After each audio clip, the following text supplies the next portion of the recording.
Cinema అయిన Maruti talkies cinema రివ్యూకు స్వాగతం. నేను మిస్టర్ బీన మాట సూటిగా ఉంటుంది, మ్యాటర్ క్లియర్ గా ఉంటుంది. వీడియో టాకీస్ రాజా ఇప్పుడు రివ్యూలోకి వెళదాం. తెలుగు సినిమా బాక్స్ ఆఫీస్ మీద రామ్ గోపాల్ వర్మ గారి దాడి అప్రతిహాసంగా కొనసాగుతూనే ఉంది. ఆ పరంపరలో తాజాగా తెలుగు ప్రేక్షకుల మీదకి దూసుకొచ్చిన తాజా మిసైల్ 365 రోజులు. అసలే వేసవి తాపంతో అల్లాడిపోతున్న తెలుగు ప్రజానికంపై వర్మ గారి కొత్త మిసైల్ ఎటువంటి ప్రభావం చూపించే అవకాశం ఉందో మన సమీక్షలో చూద్దాం. ఈ సినిమా కథ విషయానికి వస్తే, అపూర్వ ఒక కార్పొరేట్ కంపెనీలో ఉద్యోగి, మంచి శాలరీ ఉంది. అతని లైఫ్ లోకి ప్రవేశిస్తుంది శ్రేయ. కొన్నాళ్ళకే వాళ్ళిద్దరి మధ్యన పరిచయం ప్రేమగా మారుతుంది. పెళ్లి పీటలు కూడా ఎక్కుతుంది. మొదట్లో కాస్త సరదాగానే కాలం గడిచిపోయినా తర్వాత చిన్ని గిల్లిగజ్జాలు పెద్దవైపోయి వాళ్ళిద్దరి మధ్యన గ్యాప్ ఏర్పడిపోతుంది. చిన్నవనుకున్నవే పెద్ద సమస్యలుగా తయారవుతాయి. పెళ్లి అనే రిలేషన్ మీదే వాళ్ళిద్దరికి నమ్మకం పోతుంది. ఈ పరిణామాలు వాళ్ళిద్దరిని ఎటువైపు నడిపించాయి అన్నది ఈ సినిమా మిగిలిన కథ. ఈ సినిమా విశ్లేషణ విషయానికి వస్తే, పరిస్థితులు రామ్ గోపాల్ వర్మ సినిమా ఎప్పుడెప్పుడు వస్తుందా అంటూ ఆతృతగా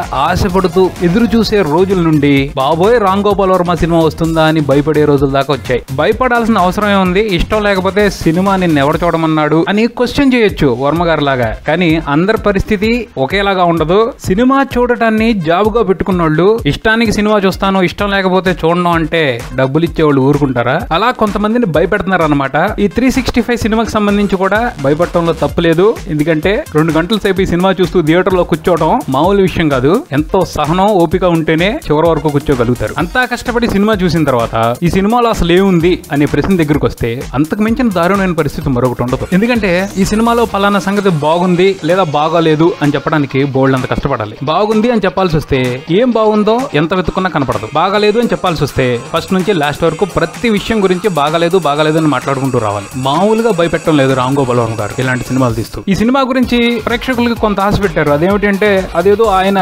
పర్సనల్ లైఫ్ స్టోరీని చెప్తున్నారు అనుకున్నాం. కానీ అంత సీన్ లేదు. ఈ సినిమాలో చాలా ఫ్లాట్ స్టోరీ తీసుకున్నారు. ఆయన తీసుకున్న కథ బాగానే ఉంది, కానీ ఎగ్జిక్యూషన్ అసలేం బాగాలేదు. ప్రేమ కథ అన్నారు, ఫ్యామిలీ ఎమోషన్ అన్నారు, కానీ ఈ రెండింటికి చాలా అవసరమైన ఫీల్ మాత్రం ఎక్కడా కనిపించదు. సినిమా మొత్తం కూడాను ఎక్కడ కూడా కనెక్ట్ అవడానికి అవకాశం కనిపించదు. దానికి తోడు మధ్యలో పాటలు, అమ్మ బాబోయ్ ఈ సినిమాలో పాటలు పెట్టిన టార్చర్ మామూలుగా ఉండదు. నిజంగా వర్మ గారికి హ్యాట్స్ ఆఫ్ చెప్పాలి. ఎందుకంటే ఇంత బోరింగ్ స్క్రీన్ ప్లేని ఆయన ఎలా రాయగలిగారు, దాన్ని అసలు సినిమాగా ఎలా తీశారు అని విచిత్రంగా తోచింది. సాంకేతిక అంశాల గురించి మాట్లాడుకోవాల్సి వస్తే వర్మ గారి స్టాండర్డ్స్ కొంచెం తక్కువగానే కనిపిస్తాయి. సినిమాటోగ్రఫీ పర్వాలేదు అనిపిస్తుంది. కానీ ఎప్పుడైతే స్లో మోషన్ షాట్స్ వస్తూ ఉంటాయో అప్పుడు మాత్రం భలే చిరాకేసేస్తుంది. ఎడిటింగ్ విషయానికి వస్తే సెకండ్ హాఫ్ లో ఎడిటర్ ఇంకాస్త స్మార్ట్ గా వ్యవహరిస్తే ప్రేక్షకుల్ని చాలా కాపాడినోడు అయి ఉండేవాడు. నటుల అభినయం విషయానికి వస్తే నందు పర్వాలేదు అనిపించాడు. తన పాత్ర వరకు బాగానే చేశాడని చెప్పుకోవాలి. పోతే ఈ సినిమా వరకు కాస్త పర్వాలేదు అనిపించిన వ్యక్తి పోసాని కృష్ణమురళి కాస్త నవ్వులు పూయించి